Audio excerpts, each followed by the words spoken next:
পটুয়াখালীর মির্জাগঞ্জে ইয়ারউদ্দিন খলিফা রাদিয়াল্লাহু তাআলা আনহুর মাজারটি অগণিত মানুষের ভক্তি আর মানতের কেন্দ্র।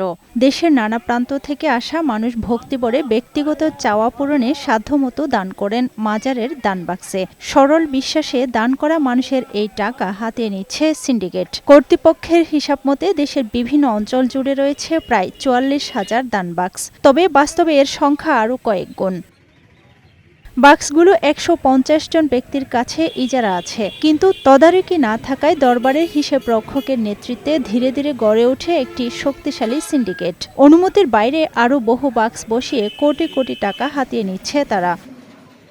শুধু দানবাক্স নয়, দরবারের বার্ষিক মাহফিলকে কেন্দ্র করে কোটি টাকার বাণিজ্যও চলে এদের নেতৃত্বে। মাহফিলের স্টল বাণিজ্য, দানকৃত গরু ছাগল বিক্রি, এমনকি ভক্তদের দেওয়া মূল্যবান জিনিসপত্রও এ সিন্ডিকেটের দখলে বলে অভিযোগ আছে স্থানীয়দের। তারা অন্যায় করত, চুরি করত, বিভিন্ন ধরনের ভাউচার দিয়ে করত, সেইগুলো প্রতিবাদ করানোর কারণে আমাকে বহিষ্কার করানো হয়েছে। এমনভাবে সে ঘুষ খায়, ধরার কোনো কায়দাই নাই। সোহাগ বিগত দিনে সে এককভাবে মাজার পরিচালনা করে।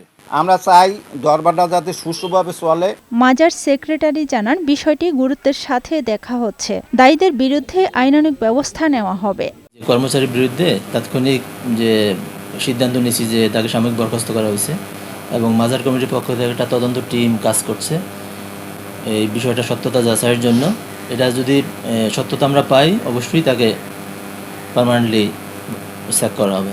মির্জাগঞ্জ দরবার দেশের আধ্যাত্মিক ও সামাজিক ক্ষেত্রে এক অমূল্য সম্পদ। দরবারের আর্থিক লেনদেনের স্বচ্ছতা নিশ্চিত করতে কার্যকর পদক্ষেপ নেয়ার দাবি ভক্তদের। আফরোজা সুলতানা, বৈশাখী সংবাদ।